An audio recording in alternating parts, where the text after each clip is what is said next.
All right, and to finish off this week's episode, we've come down here to Hindmarsh Stadium, or Cooper's Stadium as the signs still stay, 4 or 5 days before they've got to get those signs down to turn it into a nice, clean FIFA stadium. But I'm joined here by Zhang Nan, a freelance Chinese journalist, to have a little bit of a chat about the Chinese women's national team ahead of this World Cup. We were at the training session yesterday, an open training session that they had.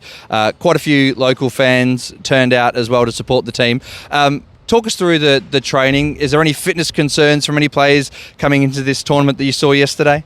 The China just have one game between the Colombia in Sydney and 2-2. The result is 2-2. And some of the man player have a rest yesterday, and the other player play a short game in the pitch. And after the match, the Chinese fans and the local fans is so lucky, so they can get a lot of sign and take photo with the players. Yeah, Wang Shuang was definitely probably the most popular player I noticed yesterday. She was signing a lot of autographs from a lot of local Chinese fans, but a lot of the local Australian fans. I think there were players from the local soccer club, the Adelaide, Croatia, as you said. They have a joke, and a fan told Shuang, could you get 10 goals?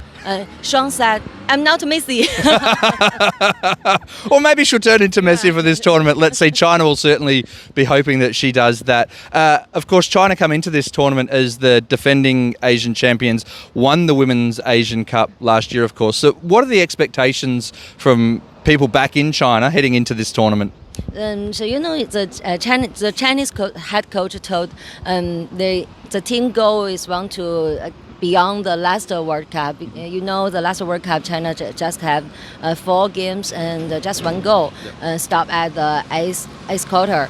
Eighth final. Eighth final. And so they want to. It's very difficult for the team, but they still want to go best than the last World Cup. Yeah. Of course, China has a fantastic record at the World Cup. Made the knockout rounds of every Women's World Cup in which they've participated. Got a tough group, England, Denmark and Haiti. Do you think they can keep that run going and get out of the group stage into the knockout rounds again? I think it's so difficult. Both of the teams that they're not sure if the group stage is can either. The first match is very important for the team because Denmark is a traditional Northern Europe team, and it's very important for the first 15 minutes for Chinese team, and England is Euro Championship. Yep. So it's so difficult. Yeah, you mentioned that first game there, of course, against Denmark. Most people expect the game against England to be the most difficult one in this group. Probably not many people expect China to get anything from that game. I think most people would expect that Denmark, England, China will also defeat Haiti. So it means that game against Denmark, that first game in Perth on Saturday evening, I think it is going to be so crucially important for China. Yeah, but Haiti is also difficult. They have a lot of young players in French league. So in China has one player is also in PSG. Yes. And she know a lot of players is so stronger and so fast in in Haiti. Yeah. It is windy here. I hope the camera is going to hold up. It's rocking around, as you can probably see. So apologies for that, but it's quite windy and quite crisp and cold here in Adelaide today. You've got on the jacket. I've taken my jacket off for this one, but the weather, a few people mentioned that to me yesterday, how cold it was here in Adelaide. It'll probably be slightly warmer in Perth for that opening game, but you got 2 games back here against Haiti and England as well.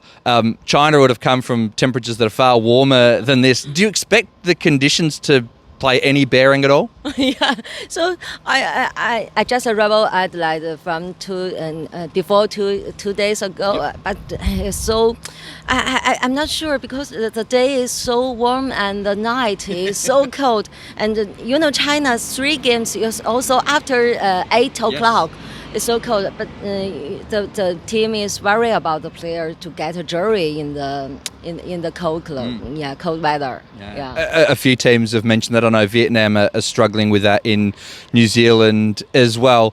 There's a lot of experience in this team. When you look through the team. A lot of players have played at previous World Cups before. I was looking back at the 2015 World Cup results, and players like Wang Shuang, Tang Jiali played at that World Cup. They're still in this squad again as well. Do you think that experience will count for something? Perhaps against Haiti, who are making their tournament debut. Does that experience count for something? Yeah, I think the experience is very important for Chinese team, because the last year China just have after the Asian Cup, China just have 3 games for the East Asian Cup, and just 3 games in for 1 year, and in this year the February and the match China had go to Europe to play some match with Sweden and Switzerland, Ireland and Spain, and some of the young player is so nervous in the match. So maybe the coach trusts the old player can depend their experiences for this World Cup. Yeah. I spoke about China's record at the Women's World Cup before. They've got a great record in women's football, full stop. You compare that to the men's team, and we know the struggles of the men's team. Why is China able to be so good at women's football but not so good at men's football? What is it about the program in China with the women's team, do you think, that makes them such a good team? That is a good. Yes, that is a good question. A lot of Chinese fans, why women is better than men? Yeah. So I think maybe it just depends the history of the women football, because before 30 years ago, and both in the international women football just grew up, and but in China, the development of women football, the Chinese government is also focus for the women football, and some of the players choose from Atlantic. Yep. They can run the whole match, and but in the West, no, but in Europe maybe some team, maybe some country limited women to play football, such as England. But so I think it just depends the history. But in China, there is the Chinese fans always said you can trust the Chinese women football forever. Certainly can do that. I mentioned some of the experienced players before, Wang Shuang, Li Mengwen as well, but players, teams or fans may be familiar with those players, but talk to us about some of the players that maybe they're not familiar with, some of the lesser known players in this team that you think might be ready to have a good tournament. I think maybe the fans will know a future star. The name is Zhang Nan. Yep. It's in the middle field and play in Switzerland. Yes. Yeah, and the girl is now tall. It's same as Nama Iwaguchi. Oh, yes. Yeah, same as Nama Iwaguchi. He got the best player for the season of Swiss League. Yep. Yeah, this season. So his skill is very good, and you can see, and she tried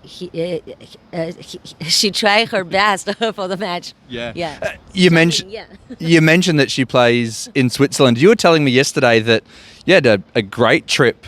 So earlier this year or last year, you went across to Europe to visit a number of the Chinese girls that are playing over in Europe. We spoke to a couple of those here on the podcast, Shen Mingyu and Shen Minglu, a couple of months ago. Shen Mingyu made the squad, but you went across to Europe. You visited them. You visited Li Mengwen in Europe at PSG as well. Tell us about that trip. How fun was that for you? It's very good trip. And just I spent 1 month in Europe and interview 6 Chinese players in Europe.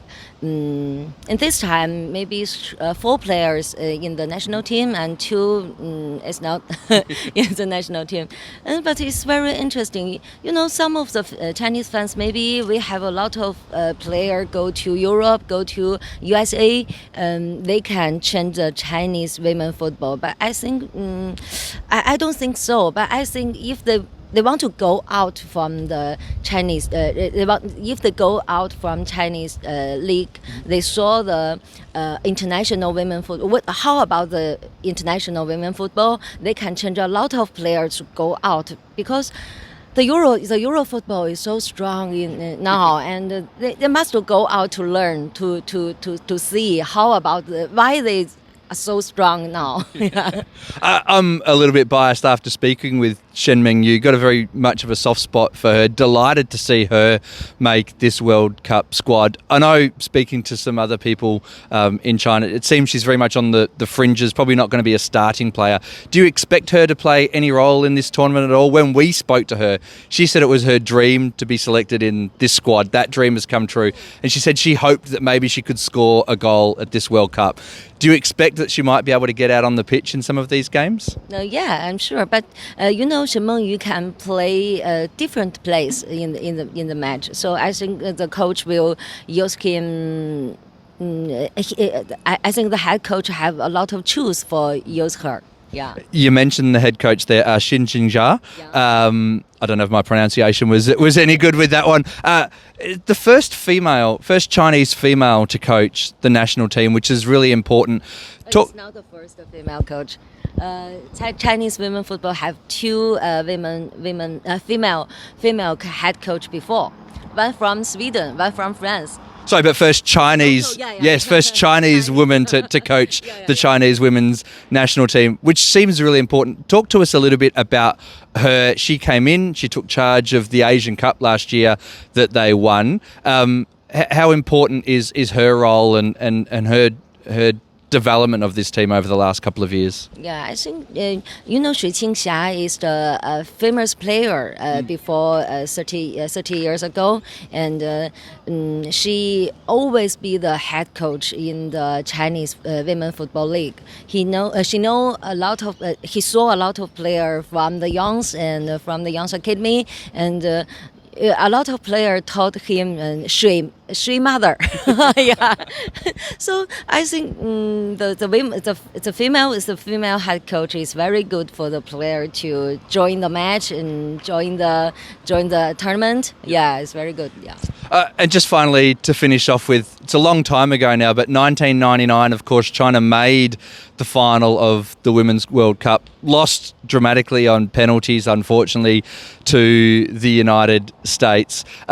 Just talk to us about that match and how important that match was in the Chinese football history. And one of the players from that side, Sun Wen, I noticed she was at training yesterday, an icon of not just Chinese football, but of Asian football generally as well. Talk to us a little bit about that match and Sun Wen and how much of an icon she is in China. Sun Wen is a FIFA legend. FIFA legend for the Women's Football Cup, and she is the president, the pre-president. Yep. The president for the CFA, and she always focus for the young training in China. So Shen Mengyu, Shen Menglu, and Zhang Nan. This player, when this player is a young player, and Sun Wen is always also give some help for the young team. Yeah. Some of the players, when the player is a girl, maybe 6 years ago. Maybe 6 or 7 years old, they saw the Sun Wen to get to play the World Cup. So they always trust they want to beyond the 1999. I don't want to make you sound old or anything like that. Do you have any memory of the 1999 World Cup? I don't know how long you've been covering football, but I'm guessing you probably weren't at that one. Do you have any memory of watching that tournament at all? Yeah, I just remember as watching the tournament. I remember the final, the penalty kick. Yes. I just remember this, but before 4 years ago, for the last World Cup, yep, I interviewed all the players from 1999. Both of the players, yep, include the head coach. They sit together, drink Chinese tea, and talk some memory about the tournament. It's very interesting, because this is a special time for Chinese women football. So they are so hard to training, and but just a little bit. Yeah, just a little bit. And some one player have died some years ago in USA. Is my best friend Zhang Nan. He got a cancer, and all the players so missing about her. Yeah. Terribly sorry to hear that, to end on a sad note like that as well. But Zhang Nan, thanks very much for joining us here on the podcast today. Enjoy your trip to Perth to go see that game against Denmark. We'll see you back here in a couple of days' time after that for the China Haiti match. Thanks very much for joining us today. Okay, thank you.